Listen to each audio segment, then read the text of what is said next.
Ernst Hermann August Theodor Busse was a German officer during World War I and World War II. Career: Busse, a native of Frankfurt, joined the Imperial German Army as an officer cadet in 1915, and was commissioned in February 1917. He also won the Knight's Cross with Swords of the Hohenzollern Order. After the armistice, he was accepted as one of 2,000 officers into the new Reichswehr, where he steadily rose in rank. Busse was a General Staff officer in April 1939, and prepared a training program which was approved by the Chief of the General Staff in August. The program covered a period from the 1st of October 1939 to the 30th of September 1940. Between 1940 and 1942, he served as the Chief of Operations to General Erich von Manstein in the 11th Army on the Eastern Front. He remained serving on von Manstein's staff from 1942 until 1943 as Chief of Operations of Army Group Don, and then from 1943 until 1944 he was Chief of Staff of Army Group South, both army groups on the Eastern Front.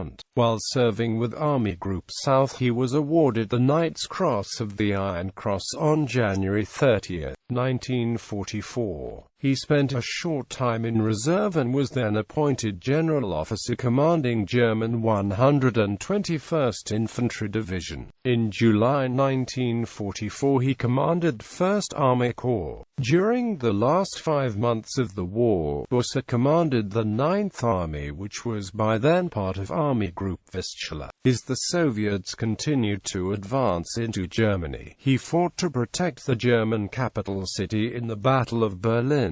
Specifically, Busse commanded the 9th Army during the Battle of Seelow Heights and the Battle of the Odense. While Busse took command of the 9th Army on the 21st of January 1945, his appointment was never confirmed. It would appear that it was customary for commanders of formations of the status of an army and higher to be on 6 months probation before their final appointments as commanders-in-chief.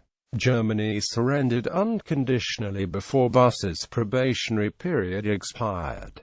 Relief of Berlin. On the 22nd of April 1945, Busse became part of a poorly conceived and incredibly desperate plan that Wilhelm Keitel and Alfred Jodl proposed to Adolf Hitler. The plan was proposed to Hitler to mollify him. Hitler was in a rage earlier that day after he discovered that forces under General Felix Steiner would not be coming to his relief in Berlin. The goal of Keitel and Jodl's plan was for the few remaining German forces in central Germany to attack the Soviet forces encircling Berlin. If successful, the German attacks would relieve the city and throw the Soviets' forces back.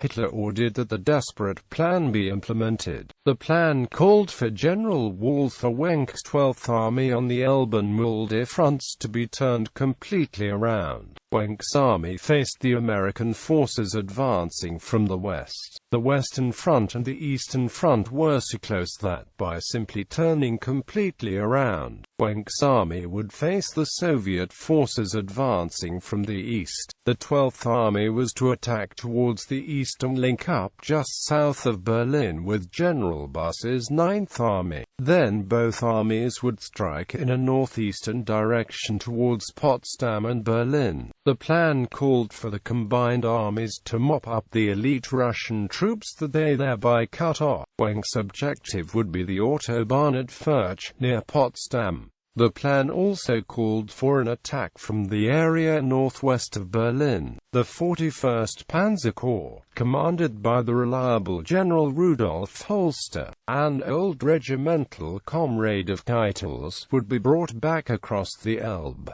Holster was to counterattack between Spandau and Oranienburg. to give Holster as much punch as possible. Steiner was to turn over his mechanized divisions to Holster. Wenck's army did make a sudden turn around and, in the general confusion, surprised the Soviets encircling the German capital with an unexpected attack. Wenck's forces attacked towards Berlin in good morale and made some initial progress, but they were halted outside of Potsdam by strong Soviet resistance.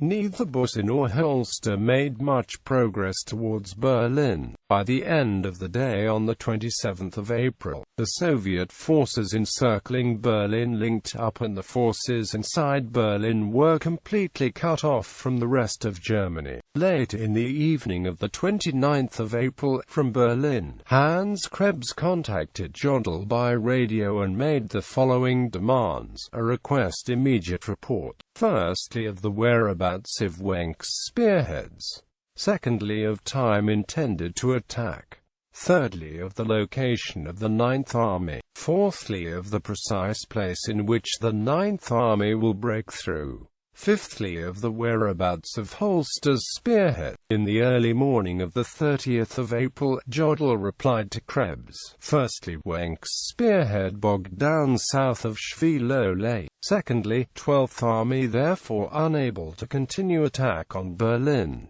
Thirdly, bulk of 9th Army surrounded.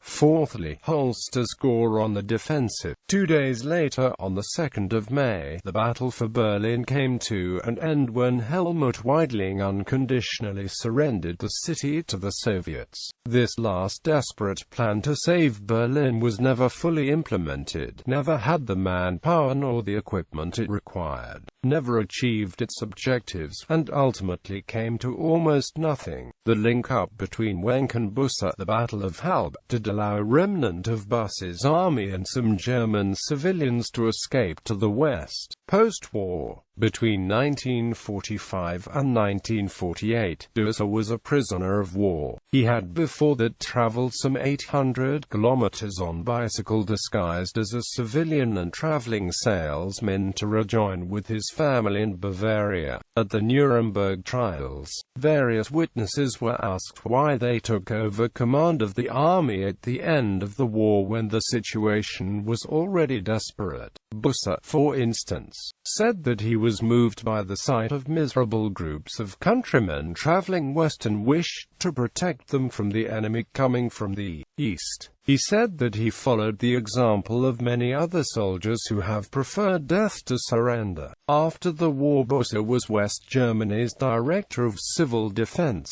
and wrote and edited a number of works on the military history of World War II. Awards and decorations: Iron Cross Second Class First Class, Wound Badge in Black, Knight's Cross of the House Order of Hohenzollern with swords, Honor Cross of the World War 1914-1918, Wehrmacht Long Service Award IV, 2 Class, Iron Cross Second Class First Class, Eastern Front Medal, Order of Michael the Brave Third Class, Crimea Shield, German Cross in Gold on the 24th of May 1942 as Oberst im Generalstab in AOK 11, Knight's Cross of the Iron Cross on the 30th of January 1944 as General Lieutenant and Chief of the Generalstab of Heeresgruppe Süd, Armband Cologne, Knight Commander's Cross of the Order of Merit of the Federal Republic of Germany.